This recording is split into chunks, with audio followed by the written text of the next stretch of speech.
Multiple days a week, people give up hours of their lives, not all at once. A few hours here, a few hours there. It's Monday night, then Thursday night. Before you know it, Sunday isn't just a game, it's the entire day. At first, this time feels insignificant, but it adds up faster than most people realize. It's never just one game, it's the build-up. The previews, the fantasy lineups, the highlights you, quote-unquote, just need to check real quick. And then there's Red Zone, because what if you miss something? At some point, it stops being entertainment. It becomes a constant stream of stimulus. There's always another game, there's always another matchup, and another storyline carefully constructed to keep you engaged. And all of it competes for the same thing, your attention. Now let me be clear, there's nothing inherently wrong with enjoying football or sports in general. I'm not here to be the fun police, or dictate what you do with your life. This is simply a thought experiment about how many distractions you're being offered and how rarely anyone asks what they actually lead to. Because once the game ends, nothing in your life has changed. The week moves on, the result fades, and the hours you gave away never come back. That's the part we don't talk about.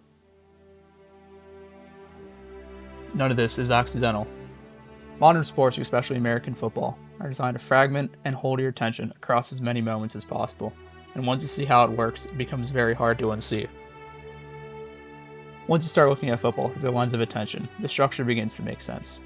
Football isn't really fast. In fact, compared to most sports, it's slow. Plays last a few seconds, then everything stops. But that stop-start rhythm isn't a flaw, it's a feature.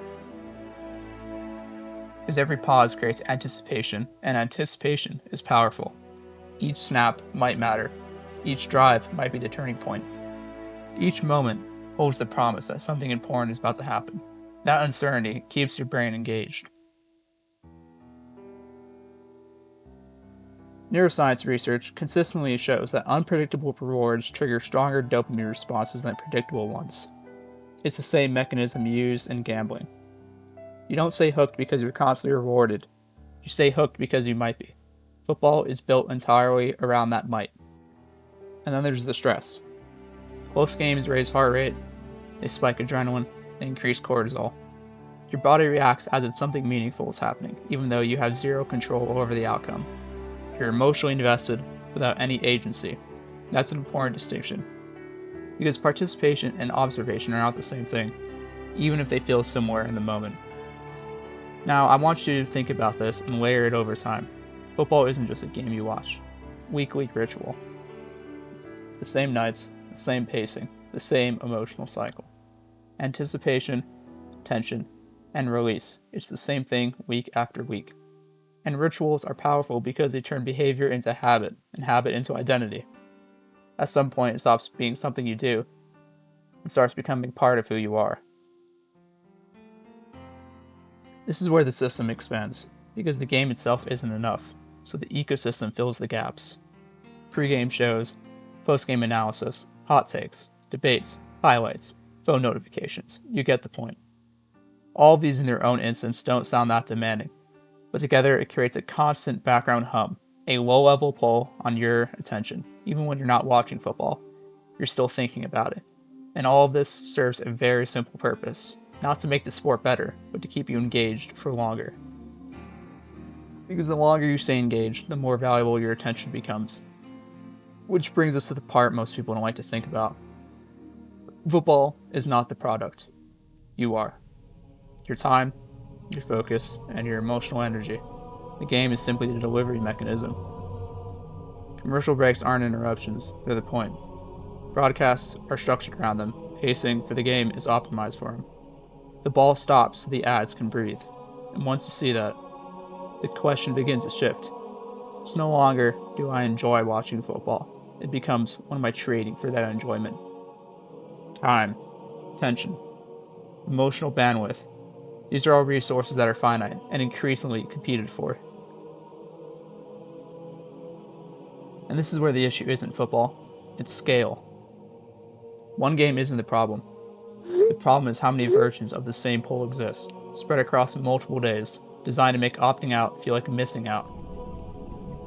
That isn't accidental. In fact, it's the design.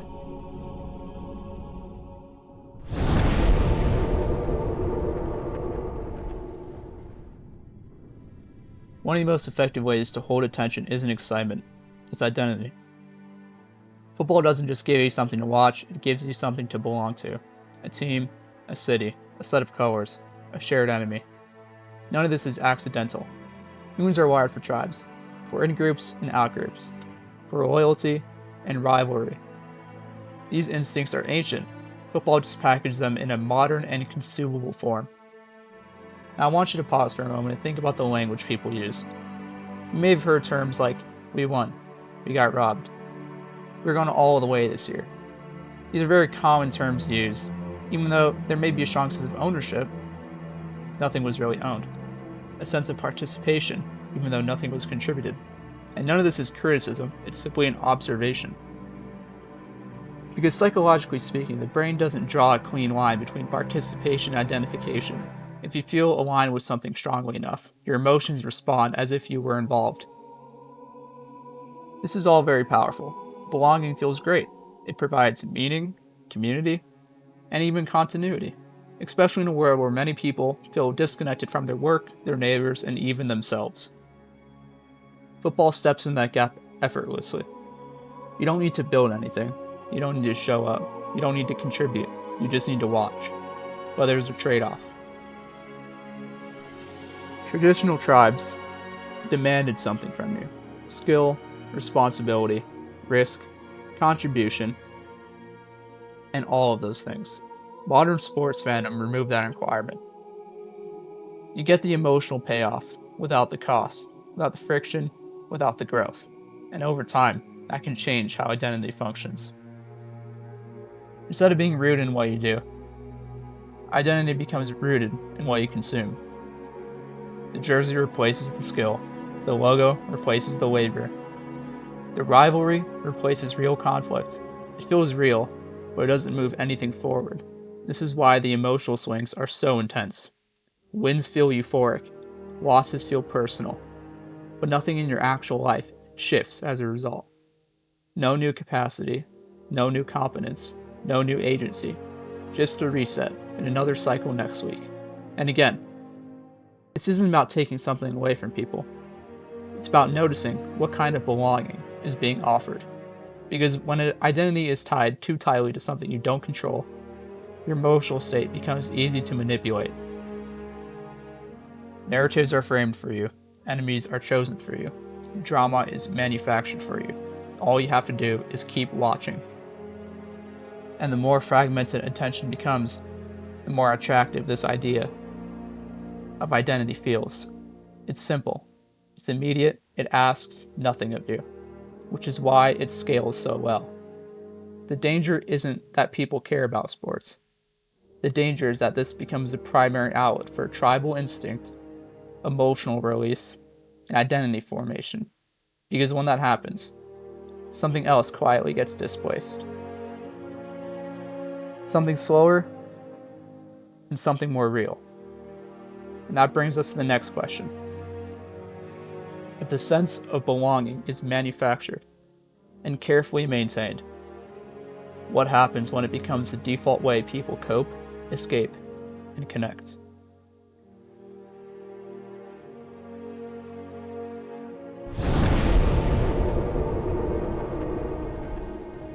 Up to this point, everything I've talked about has been abstract. Attention, identity, and belonging. But there's another cost that is much harder to ignore. Time. Because attention always lives somewhere, and wherever it lives, time follows. Now, I want to be conservative for a moment. Let's imagine this. 3 hours for a game, a few nights a week, a season that lasts months. Now factor in highlights, analysis, checking scores, following storylines. Over a year, this quickly becomes dozens of hours. Over a decade, it becomes hundreds. That's not insignificant. That's a body of time large enough to shape a person.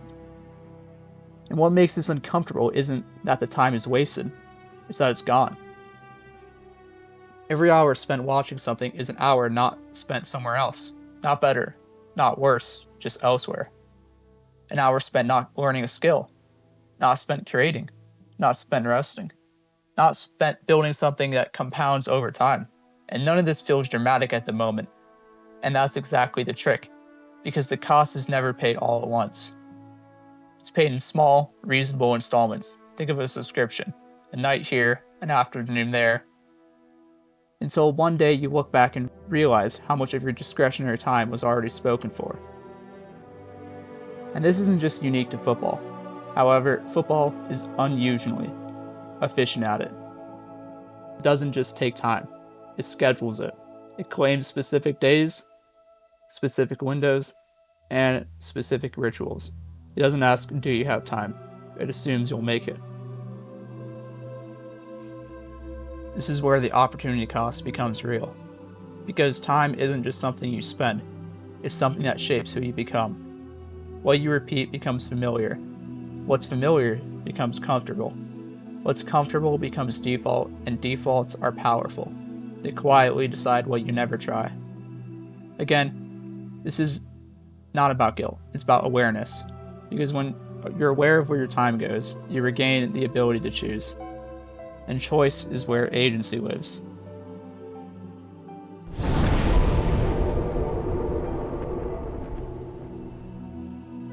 At this point, the goal isn't just to quit watching football, it's to recognize what it's doing to you. Because football isn't innocent. It doesn't entertain, it schedules your week, it hijacks your emotions, it convinces you that sitting passively in front of a screen is participation, and people fall for it, week after week. Monday, Thursday, Sunday. Red zone, highlights, analysis, notifications, all designed to keep you invested without giving anything meaningful back. Reclaiming agency starts with seeing it clearly. One game you choose to watch is different from a constant flood that dictates your nights. One night you willingly give is different from the ritualized attention football steals from you. So I want you to think about this. Try turning off the notifications, skipping the highlights. Watch less, not none. Don't let the spectacle own your emotional state. Because make no mistake, football thrives on your time, your focus, and your energy. The league, the broadcasters, and the advertisers, they don't care if you're fulfilled. They only care if you're hooked. The minute they claim is a minute you can't spend building, creating, learning, or even resting. And the longer you stay in the loop, the harder it becomes to step away. It's simple, really. It doesn't just entertain, it co-ops attention, manufactures loyalty, and it profits from your emotional labor. And when you see it for what it is, a system designed to occupy your attention and emotions, the question stops being about preference, it becomes about authorship. Who is deciding how your weeks are structured? Who benefits from where your focus goes? And how much of yourself is being shaped by something you don't control and didn't build?